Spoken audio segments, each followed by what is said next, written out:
Ramazan ayının балдар фазилеттери аябай көп. Мен бүгүн силерге кыскача бир хадис айтып берейин. Бул хадис Абу Хурайра разıyallahu anhuдан риваят кылынат. Ал хадисте пайгамбар саллаллаху алейхи ва саллям айтат: Рамазан орозо кылмаган адамга, орозо кылмагандарга 5 инам берилет дейт. 5 Аллахтын тарафынан сооп берилет. Ал алдыңкы үммөттөргө берилген эмес дейт.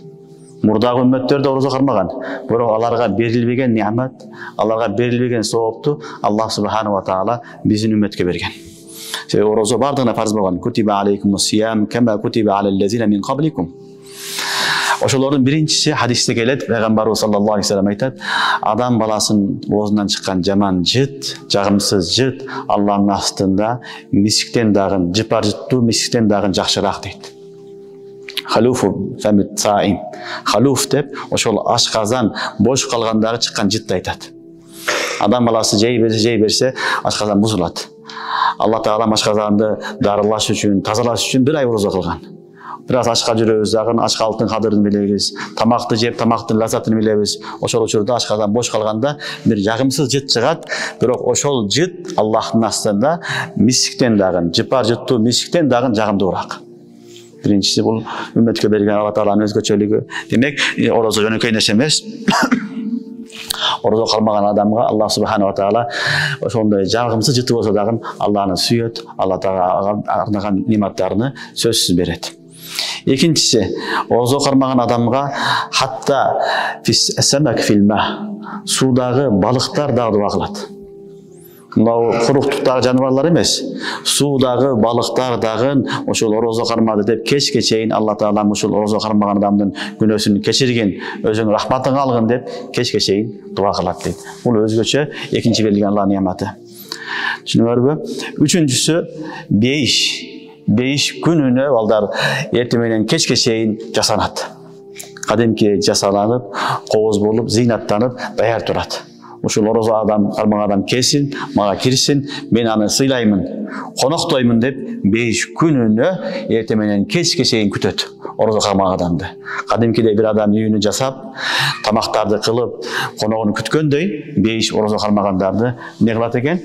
Ушинтип жасандап, кооздоп, ошол жердеги бүт нематтарын даярдап, ошол адам келсин, орозо калмаган адамды мен күтүп алайын деп даярдык көрөт. Бул үчүнчү өзгөчө нематы. Төртүнчү немат балдар Алла өзгөчө берген, бул айда шайтандар байланат.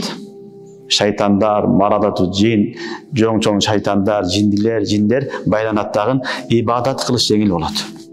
Негизинен Аллах субханаху ва таала шайтан менен нафсты байлагандан кийин, нафс эле калат. Нафсты кантип тарбиялайбыз? Ачка жүрөбүз. Ачка жүргөндөн кийин нафс тарбияга түшөт. Ошентип биз шайтанды нафстын кулу болгондон кутулабыз. Ошон үчүн Аллах субханаху ва таала Рамазандын биринчи күнү болгондо эле бейиштердин эшиги ачылат. Тозоктордун эшиги жабылат. Шайтандардын бүт баарын Алла Таала байлап салат. Ачылган эшик бейиштин орозонун аягына чейин жабылбайт. Жабылган тозоктун эшиги орозонун аягына чейин ачылбайт эми ал. Ушундай нерсе.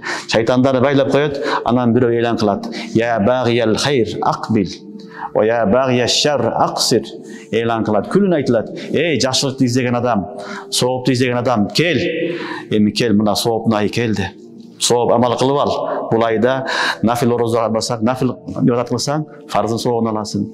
Бир ибадат кылсаң, ондон 70-тен 700 эсе көп бере турган ай келди. Сен эми жакшылыкка шашыл, тообага шашыл, истигфарга шашыл, өзүңдү оңдо, ахиретке даярдык кыл" деп күнүнө бир мунади юнади.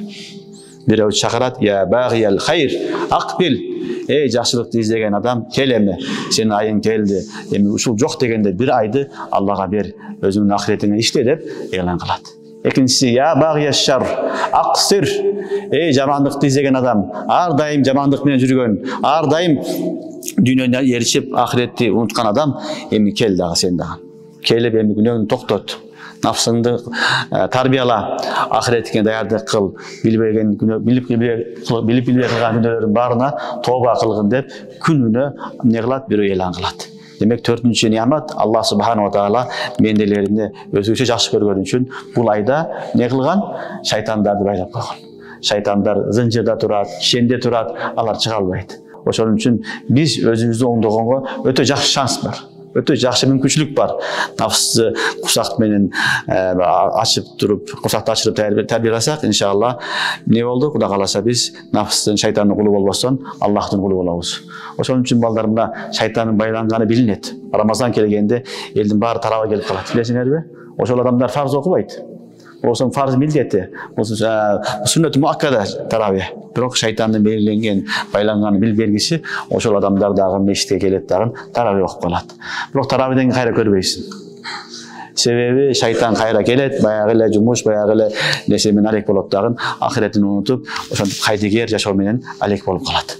Ошон үчүн бул 4-чү Аллахнын берген бизге нематы, чоң немат эмне экен? Аллах субханаху таала шайтандарды байлап койгон. Шайтандар бизге тийиштик кыла албайт. 5-чи берилген чоң немат балдар, Рамазандын акыркы күнү болгондо Аллах субханаху таала орозо кылмагандардын баары күнөөсүн кечирдим дейт. Субханаллах. Аллах үчүн орозо кылмагандардын бүт баарыны Аллах таалам орозосуз кечирдим дейт. Кечирдим дегенде сахабалар сурашкан: "Я Расулаллах, ахия лейлатул кадр?" Не ал лейлатул кадр кечесиби, кадыр түнүбү? Ошон үчүн Аллах таалам кечирди дегенде ла дейт. Бирок бир адам амал кылып, амал бүткөн болсо, бүткөндөн кийин ал өзүнүн жазасын алат. Өзүнүн сыйлыгын алат. Менин үммөттөрүм, менин пенделерим бир ай мен үчүн орозо кармады. Мен милдетим аткарды. Аларды мен кечирдим деп Аллах субханаху кечирип салат. Бул өзгөчө немат акыркы түнү. Ошол айттын түнү болгон күнү Аллах субханаху таала эмне кылат экен? Үммөттүн бүт баардыгыны, орозо кармагандардын баарыны кечиремин дейт. Ушундай чоң немат.